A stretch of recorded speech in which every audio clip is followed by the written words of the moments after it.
Defence company जेन technologies ने अपने तिमाही नतीजों का ऐलान कर दिया है। कंपनी के हिसाब से सितंबर 2025 समाप्त तिमाही के नतीजे अच्छे नहीं रहे हैं।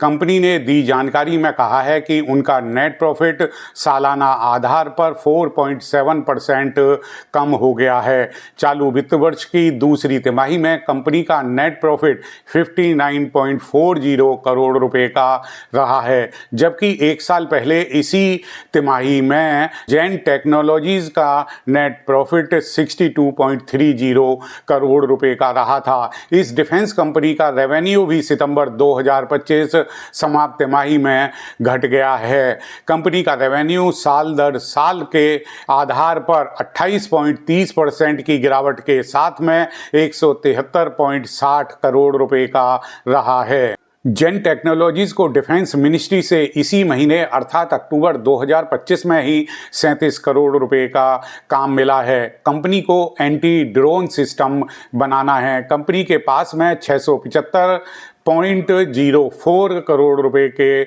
ऑर्डर बुक मौजूद हैं। 24 अक्टूबर 2025 को कंपनी के शेयर BSE में 0.69% की तेजी के साथ में 1396 रुपए के लेवल पर बंद हुए थे। इस शेयर की कीमत में काफ़ी फ्लक्चुएशन रहा है। इस साल 2025 में अब तक कंपनी के शेयरों का भाव 43% टूट चुका है।